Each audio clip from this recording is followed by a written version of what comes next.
What's going on, everybody? This is Afro Think Tank. Yvette Carnell is an agent of white supremacy, and ADOS is a front group for white supremacist organizations. I continue to say this over and over, and I think some of you guys think I'm just taking shots. I'm just joning. I'm just shooting the dozens. I'm just trying to besmirch her name, but I'm actually telling facts. This is not far-fetched. I'm hitting her with point-blank range facts right here. All right, there's not nothing far-fetched. This is the truth, and what you need to do is open your eyes and see who it is that is starting all of this shit. She is anti-black. Yvette Carnell is anti-black. She has no plans to get you reparations. She's not doing anything to get you reparations. All she's doing is creating anti-black content and anti-black propaganda because she works for anti-black organizations. And I'm going to prove it to you. Even though it's been proven over and over again, it seems that some of you guys are hard-headed and don't seem to understand that ADOS is a white supremacist organization disguised as a progressive black organization that supposedly wants to seek reparations. So, like I said, I'm on their necks, and I'm going to stay on their necks until you guys realize that you are supporting, if you're supporting ADOS and also FBA, that you are all supporting two white supremacist organizations, all right, being disguised as some sort of black group seeking reparations. Ask yourself this: what are these organizations doing to seek reparations? Nothing.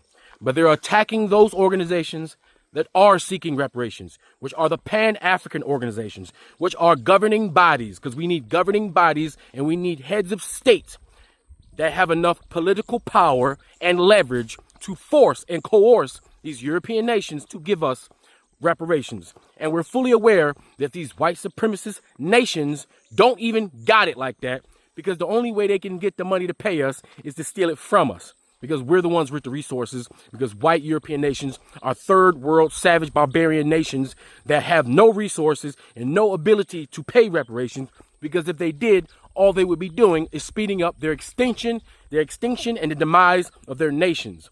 We are currently right now taking reparations by taking over the territories that once belonged to them. That's what we're doing. And we don't have to wait for the white man to say sorry and to give us back what they owe. What we need to do is take that shit. And currently, Pan-Africans are taking that shit as we speak. And of course, you need the enemies of black excellence, which sometimes look like us, enemies of black power, which sometimes look like us, the snakes in the grass that clearly blend in with the foliage that look like us. They are on the march. Yvette Carnell is one of those barbaric savages. She's a half barbaric savage, and she more aligned with her barbaric savage side of her DNA. So without further ado, let me continue to put my black ass foot on her motherfucking neck. Anyway, that's all I gotta say. It's Afro Think Tank. Learn something, teach something. I'm out. Hello, Breaking Brown family, your Black World family. It's Yvette Carnell. I know I haven't been on YouTube for quite some time. Some of you all missed me. Anyway, what I want to talk about today is Donald Trump. You knew it was going to take Donald Trump for me to have a conversation today. And I really am disappointed. I can't even say I'm disappointed at the reaction to what Donald Trump said, because I'm really not. I really expected black people to go in on Donald Trump when he said that we're poor, because part of the problem is that we're delusional. Like, we don't believe we're poor. We can give you all type of statistics talking about how you should give black people opportunities. You should help black people. But the minute Donald Trump says you're poor, what do you have to lose? Black people had a problem. And it makes no sense. Donald Trump said black people are poor. He said your schools are failing. What do you have to lose? All right, so someone shared this with me on Twitter, and it's basically Yvette Carnell acknowledging her affiliation with this organization called Progressives for Immigration Reform. Now, this organization is affiliated with a white nationalist, a white supremacist by the name of John Tanton. And his organization is called FAIR. Now, this man has created many front organizations that are anti-immigrant organizations that promote white supremacy at the end of the day. Now, what I'm going to do is just read from this particular tweet. You know, in response to somebody on Twitter, Yvette Carnell basically said that she made this announcement on her show, so it's no big deal.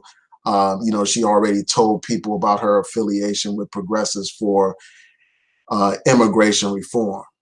And then she said it's not a right-wing group. She's highlighting the name Progressives as if just because an organization has the name Progressive, that means it is a progressive organization. And she talked about the fact that you have Black people on this board and all that kind of stuff. And then she also mentions that, it had two white environmentalists from the Sierra Club. And we'll get into like the role that environmentalists have played in this anti-immigrant movement, and just about how this anti-immigrant racist movement just tried to infiltrate the environmental movement as well. So I don't know if you're able to, hopefully you can see this right here. I don't know if you can see this right here, but this is the original tweet that I wanted to post. This sister by the name of Miss Imani was the first person that, brought this up, and acknowledged that this is the situation where you have Yvette Carnell admitting that she has ties to this group, a group that's affiliated with John Tanton. So here you have Miss Imani saying ADOS co-founder, and that's very important. Yvette Carnell is just not somebody that's an advocate for ADOS. She is a co-founder of this movement. Admits to being on a board member of the right-wing think tank, Progressives for Immigration Reform, a front group for white nationalist John Tanton's FAIR. That's the name of his organization. This is the source of the xenophobic, anti-African, pro-Trump rhetoric. And now you know. So she pointed this out, and then she has Yvette Carnell's own tweets acknowledging her affiliation with this front organization. So let's walk through this. So you have her tweets acknowledging affiliation with this organization. Now we just have to point out the ties that this organization has to this white supremacist. I will post links to all these sources in the description box. So John Tanton has a network of organizations that he's affiliated with. As you see here, here's a list of all these organizations that this guy is affiliated with, this white supremacist is affiliated with.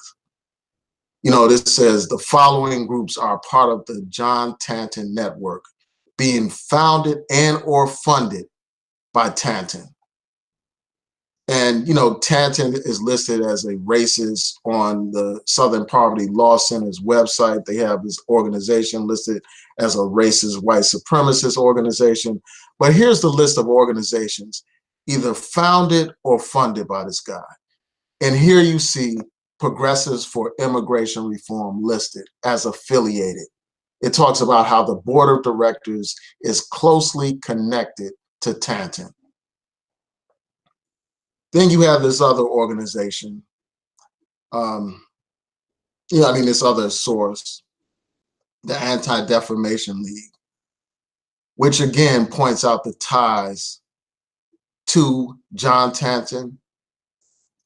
It talks about this foundation called the COCOM Foundation.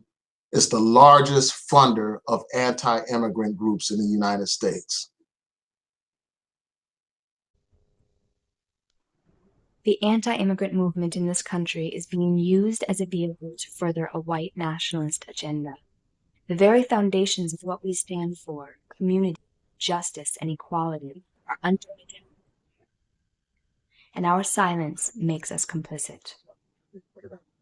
Nearly 45 years ago, white supremacy as an explicit government policy was defeated, as millions of Americans of all races and creeds joined forces to pass the Civil Rights Act of 1964. Together with the Voting Rights and Immigration Reform Act of 1965. This legislation marked a turning point in the nation's history of racism and discrimination. Since 1965, we have seen a backlash in those civil rights advances. Today, these civil and human rights are being assaulted under the guise of anti-immigrant sentiment. Investigations by numerous civil rights groups conducted in the aftermath of the September terrorist attacks found that the anti-immigrant movement in this country is a well-organized network of front groups, all orchestrated by one man, John Tanton.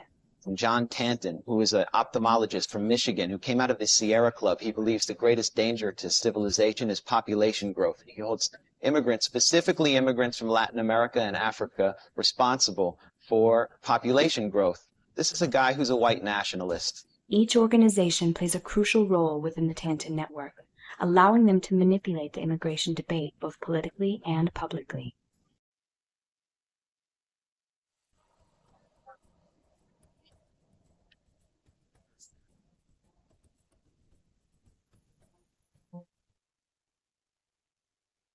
With my interest in population, I was invited to chair the Sierra Club's Michigan State Committee on Population Matters in 1971. And I went on to become the chair of the National Sierra Club's Population Committee from roughly 1972 to 1974. And we tried to work on these issues then.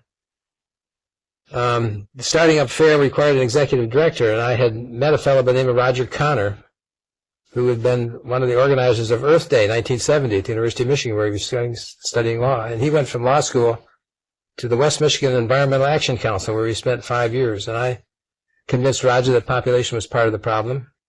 And I got him on the ZPG National Board. And when we started to start FAIR, I asked him if he'd like to move to Washington and become its executive director, and he agreed to do that. So with this, I suppose all shows that I'm a great believer in cronyism.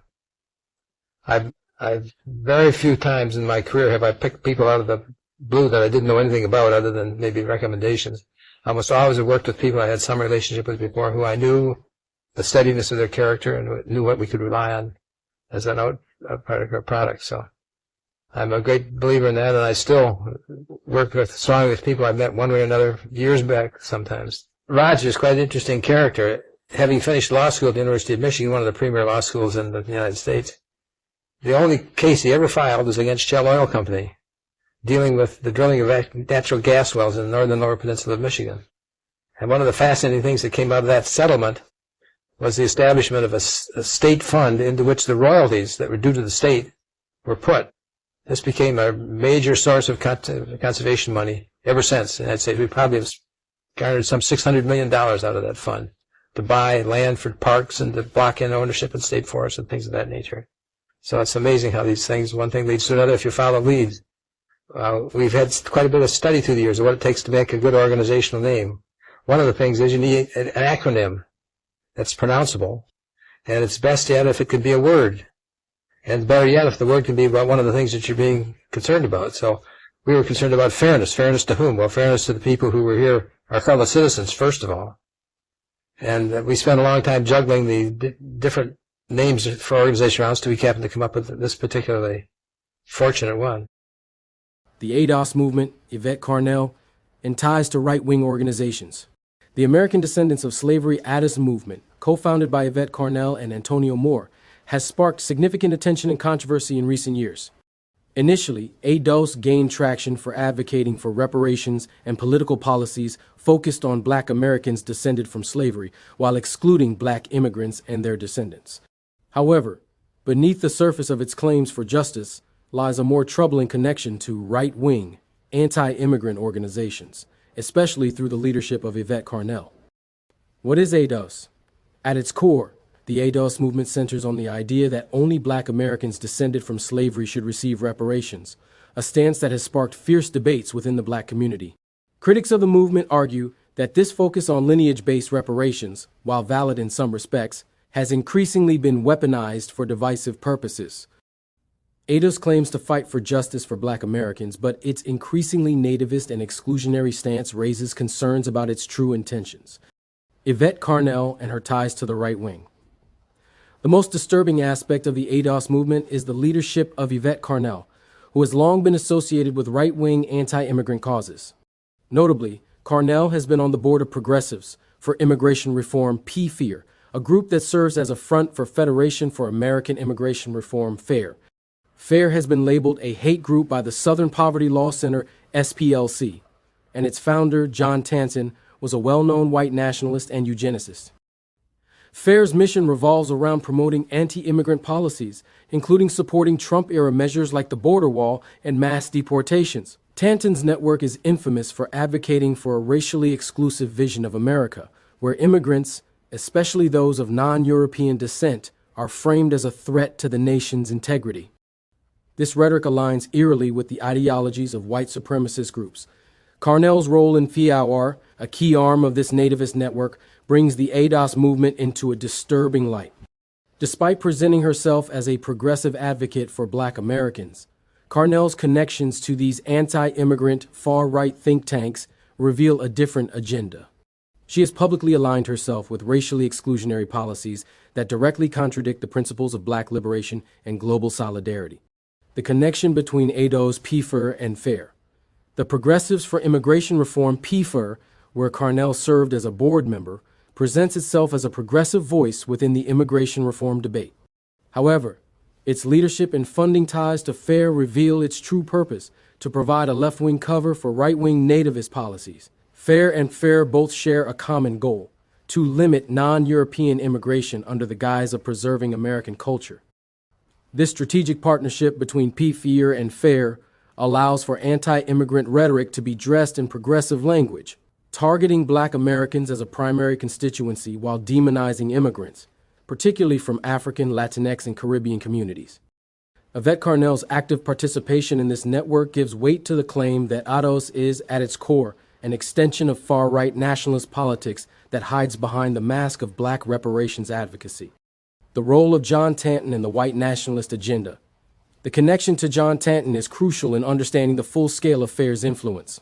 Tanton's racial views were overtly white nationalists, openly concerned with the decline of the white population in the U.S. and promoting racial purity. His views have been directly linked to the development of the modern anti-immigrant movement in the U.S., and FAIR served as his primary vehicle for disseminating these ideas. Tanton's founding of FAIR and the broader network of groups associated with it, such as Number Sousa and CIS Center for Immigration Studies, have played a critical role in shaping immigration policy over the past several decades. These organizations have lobbied for stricter immigration laws, supported anti-immigrant legislation, and funded hate groups that spread racist and xenophobic ideologies. Criticism from prominent Black thinkers. While ADOS has received attention for its calls for reparations, it has also drawn sharp criticism from prominent Black intellectuals and activists who warn that the movement is being hijacked by right-wing forces. Key critiques include: Dr. Cornel West has warned against the nationalist elements within ADOS, emphasizing the importance of Pan-African solidarity and global unity for African descendants, rather than dividing groups within the African diaspora. Talib Kweli, the well-known hip-hop artist and activist, has strongly criticized ADOS as being a right-wing plant in the Black community. He exposed Carnell's ties to anti-immigrant rhetoric, accusing the group of promoting division among Black Americans and immigrants. Dr. Greg Carr, chair of Afro-American Studies at Howard University, has highlighted how ADOS's focus on Black American exceptionalism undermines efforts to create a unified Black liberation movement. He has criticized ADOS for promoting a divisive narrative that fails to recognize the interconnected struggles of all African-descended people, the dangers of exclusionary Black nationalism. The biggest concern surrounding ADOS is its potential to fragment Black unity and hijack the reparations discourse. The movement's nativist policies play directly into the hands of right-wing ideologies, leading to a narrow, divisive vision of reparations that excludes the broader African diaspora.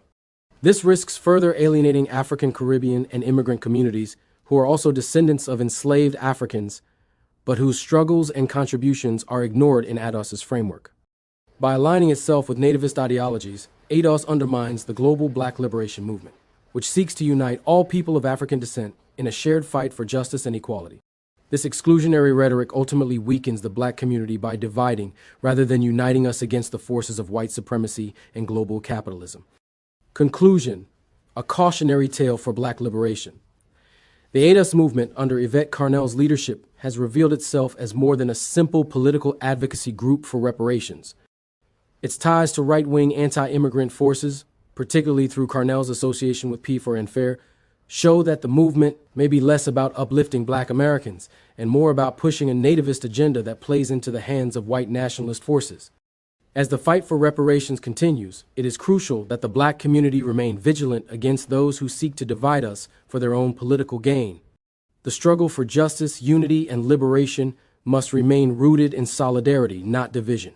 The ADOS movement's troubling connections to right-wing, anti-immigrant politics should serve as a warning for all who fight for true freedom and equality.